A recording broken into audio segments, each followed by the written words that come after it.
Hi,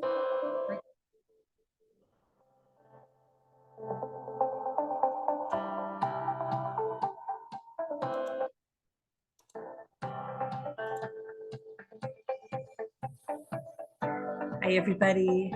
Welcome to the SOS Small Business Success Podcast. Ooh, I'm your host, Bonnie Bonadeo, and it is Thanksgiving Eve.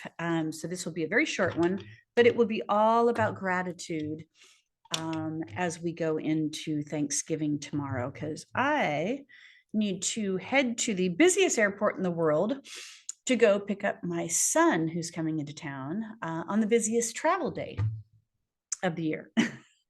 So that's how that one's working. And I'm giving myself plenty of time to make that happen. So yeah, today is, I always talk about strategy, and although strategy is important, sometimes that emotional connection is way more important with what we're doing and how we're doing it and why we're not getting the results that we need or want or desire. And this has been one of those trying years for me that I'm not getting the results that I want. Am I kind of doing the definition of insanity where I'm, trying to do the same thing over and over again and get the same results? No, what I'm doing is I'm trying to consistently just put myself out there, knowing that the results are not optimal, but also at the same time, not pressuring or pushing myself to be able to switch it up just yet, because I don't have my formula in place yet. Okay. Yes, there are all kinds of business strategies that we could be applying in order to make business better. But the truth is it's the recipe. It's the soup. It's all of that. It's your secret sauce. And I know all of the things that surround the secret sauce in order to make it great. The pots, the pans, the tools, the spoons, but I'm still putting together my special formula of what that is for right now, because certainly it has changed. So from, pre-pandemic, I had a certain voice that I was putting out. And then during the pandemic, that's where the SOS and the whole strategy piece came in, because people were really struggling with lack of operational excellence. Okay. They were plugging away, and they didn't have things in place in order to make it work for them to nurture their business on a downturn, but also grow their business now on an upturn. So I've spent, the last couple of years really talking about strategy, and, going into 2023 with a different formula is what I'm working on. And I'm still processing it. I'm still in my head about it. I'm looking, I'm searching, I'm researching, I'm connecting with other people. I'm trying to find this space of, what is that secret formula for me? And you may be asking yourselves these same questions as well. I know when you have a brick and mortar business that there is a definitive what your business is. As a coach and a speaker and an author and a podcaster, I get to reinvent this process all the time. I get to move and shift with what's going on in the world and what's going on with businesses and what's going on in our industry. And kind of create that what's next step in there. And although I share from a marketing perspective, as a branding expert, that consistency is one of the most important things that you can do.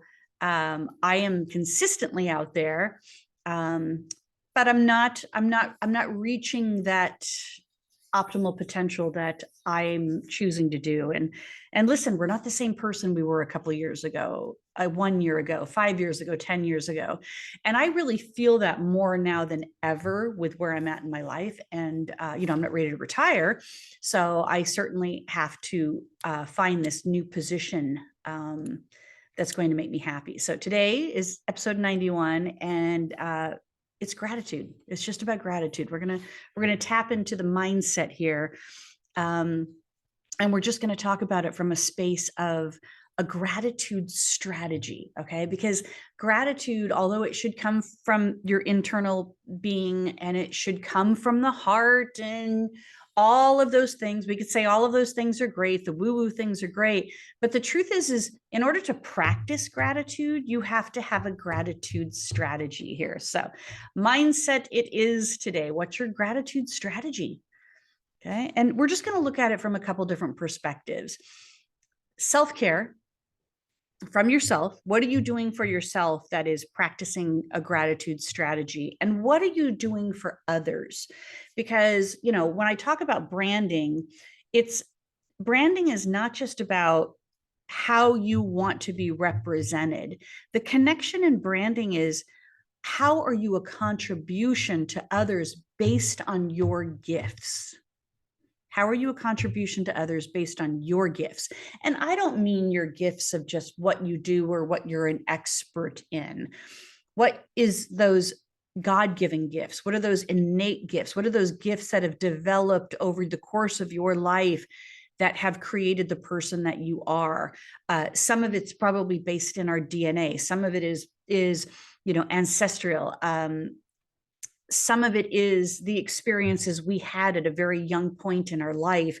And as we kind of progress through adolescence and teenager and young adult, all of those things kind of create and developed that brand essence that we talk about. And what it does is based on my life experiences, based on what I've been through, the challenges I've faced, the things I've overcome, I have developed a particular brand essence or brand persona, and it's how I understand I am a contribution to others. So yes, my personal brand is self-reflective, but it also has to be exposed and pushed out into the world as a contribution to others. So, and we'll talk about that as we go into the new year, because that's more in alignment of the conversations that I want to have with people, because I say this probably often, 90% of my coaching with my clients is mindset coaching. 10% is strategy. And depending on what they're up against at that particular time, whether it's leadership, hiring, operations, marketing, trying to figure out some education or trying to learn a new skill or task in technology, whatever that is, I can tell you that 90% of it is having them believe that there is a solution, that they can find and carve out the time to come up to this solution, that they can put time into the action of this solution and the impact and results that it's going to have on their business, themselves, others. Okay. So, but I want to get more personal with all of this because, right now, 2022 being a challenging year, in a lot of ways, and a growing year in a lot of ways. I personally haven't found that real harmony in this year as I have in other years. And I didn't push myself to make it up or, fake it until I make it kind of thing. I really just became consistently still in regards to this. I've spent a lot more time in the salon. As a matter of fact, this podcast, it was started from my time in the salon. And here we are at this point, coming close to the end of the year. And we sometimes spend an enormous amount of time at this point thinking, what do we want the next year to look like? But let's just stop and be grateful for what this year provided for us at this point in time. So these are some of the things that I do from a self-care perspective in regards to my gratitude strategy. So I take vitamins. I'm telling you, if you don't take vitamins, start taking vitamins. They make a big difference of my energy level, my level of clarity, my stamina, just the opportunity to be able to make better choices with food is why I take vitamins. I notice the difference when all of a sudden, when I run out of something and I don't have that supply coming, as quickly as I can, I start to notice a real difference in the way that I'm eating, my digestive, my energy levels, everything. So start taking vitamins. Okay. Look and see what those vitamins are that seem to make sense for you. Obviously, it's a multivitamin, a probiotic, vitamin C, vitamin D, B12. And then depending on where I'm at, in that time of year, if my allergies are getting bad, I kind of take on, different vitamins, or if I'm very active in the summertime, I'm taking on a different set of vitamins there. But I will consistently do vitamins, and I see that they really make the difference. Also exercise. Now, I can't say that I'm as consistent with exercise as I am my vitamins, but I do, I found the iFit treadmill machine to be probably one of my favorite things to do. So I go downstairs where I have a little workout area. I jump on my treadmill and I find a place I want to go to in the world. And I tell you, iFit has that place. So I'm scrolling through a series of opportunities here. I've been to Egypt, I've been to Turkey, I've been to Costa Rica, Aruba, Ecuador. I've visited all of these places while walking, running, or doing a light jog, and learning about these places and seeing some of these beautiful places in the world. And it feels good to be able to do that. If I never make it to some of these places in my lifetime, I feel like that's the next best thing. And at the same time, I'm getting the exercise that I need. So those are things that I'll consistently do. The second thing I do is journal. I journal just about every day. And I just write whatever. It's a brain dump. It is absolutely a brain dump. It's sometimes there's no rhyme or reason. Sometimes there's no purpose for it. I'm just writing and I'm getting my thoughts out. And then there are some times that I'm not really in a writing mood, but the journal still is relevant because I'll go back and I'll read, 3 months ago, 1 year ago in some of my journals, and I'll just see, am I making progress? Or am I kind of in that space of complaining about the same thing that I was a year ago, and I haven't really found the perfect solution to it? So sometimes it's writing, sometimes it's reading. But in both situations, it's me expressing myself, reading my expression or writing my expression. And it's a great release to be able to do that. Another self-care that I do, which is more of a passion project, is I bake. I love being in my kitchen. I love the idea of just baking. And, people are like, oh, you need to sell, I specialize kind of in cupcakes. So I called, I have it coined and branded. Of course, I have it branded because I'm a brander. So it's called Batshit Bonnie's Treats, and you can find me on Instagram. And people are like, oh, you need to be selling these. And, or people are like, oh, you need to be adding your recipes to your post type of thing. And I'm like, no, that's not what this is. Not at this point anyway. Maybe it will evolve into something else, but I bake because I enjoy it, and I share it because it's a form of expression. I don't bake to make money, although it's costing me a fortune to bake anymore. The good news is that I have beautiful neighbors and an entire salon of 35 people that I can bring my baking goods to, so they're not left in the house for me just to be eating them. People are like, what do you do with all these cupcakes you're making? And it's like, I bring them to the salon, I bring them to my neighbors, so I share them with whoever I can. But it's very methodical. Baking is very methodical, and I like trying things, and I like looking at it from two different perspectives, and it's no different than the hair industry. So one part of it is I'm really looking for flavor. I'm looking to create a taste, a flavor that is unique in the cupcake, and the decoration is simplified. And then the other thing is it's kind of more themed, and I'm looking to decorate them really fun, but keep the cupcake flavor and everything as basic in there. So I kind of go back and forth between those two. Obviously, this time of year, it's fun. Halloween was great. I made like 5 different versions of different cupcakes. You can see all them on my Instagram, batshit_Bonnie_treats. But it's very methodical for me. It's like I said, a passion project, and I enjoy doing it. And I've noticed that it takes me nothing to be able to whip out 24 cupcakes. It's very easy to do that now, from the starting point to getting the ingredients together, keeping my kitchen clean in the process, to all, to cleaning up the kitchen afterwards, and maybe enjoying a cupcake or two in the process.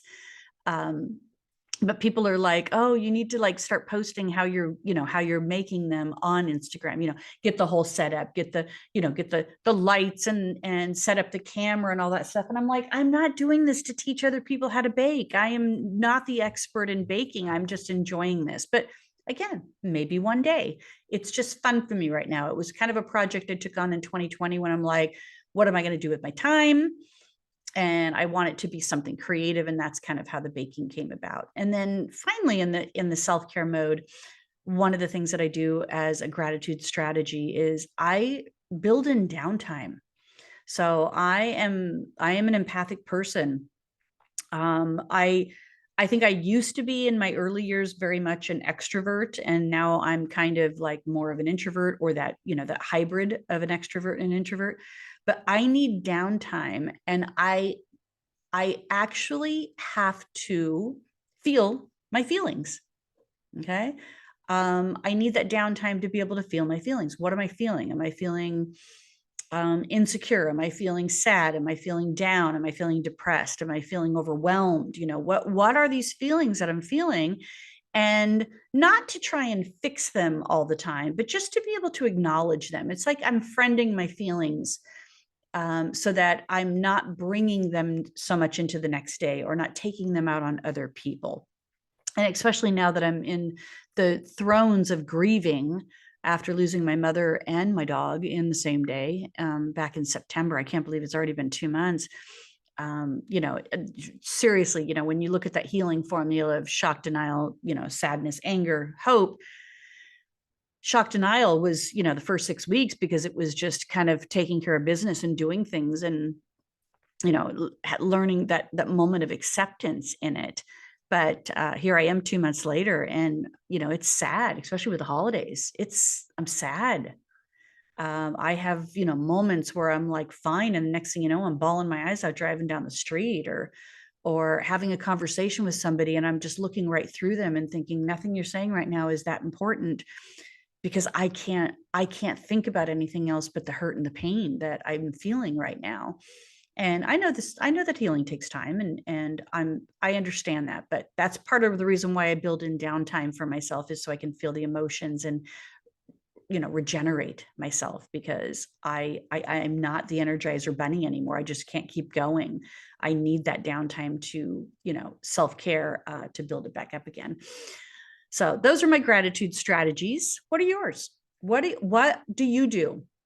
How do you make your day life a little better and a little easier? Because, there are people in our lives that are sometimes very demanding, very challenging, very much the victims or the martyrs, and they suck a lot of energy from you. And so you have to make sure that you have your self-care strategies in place. Because if these people are family, as we're going into Thanksgiving, or people you work with, that you gotta build that protective resistance around it, where you're still a caring person, but you're not letting them kind of, penetrate your boundaries in a sense. So tell me what you're doing. Share with me on any of my, as you see this podcast on a post, share with me what you're doing, in order to create self-care. I'm open. I'm looking for some new ideas of, some self-care strategies and everything, and looking for opportunities going into 2023 to have more of these conversations, in my podcast with my clients, and also to have guests on, the podcast, to be able to, share what they're doing, and, create more of that honest expression that I feel like we've been missing for the last couple of years, because everything is so politicized today, right? Okay, now we're going to shift gears, and we're going to take from self-care to how I have a gratitude strategy towards others. And of course, this again is very much a strategy, because it's sometimes not natural for us to think about other people or what the impact is that we have on other people. And this is very much an emotional intelligent piece. Sometimes we don't realize the impact we have on other people, negative, positive. Sometimes we just kind of get stuck in this particular mode, and we don't realize that what we're doing is affecting other people in a way that they're trying to avoid us or not want to, be close to us or have intimacy with us, type of thing. So here's my gratitude strategies for others. I check in with people. Okay. And I ask with empathy how they're doing. Now, I desperately want them to ask how I'm doing. I desperately want that. We all do.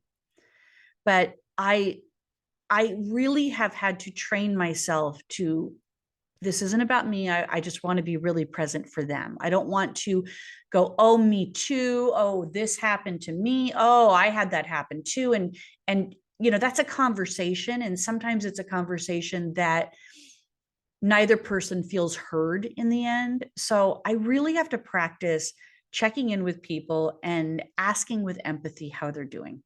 Okay. Secondly, what I do for others is I love to cook and feed them.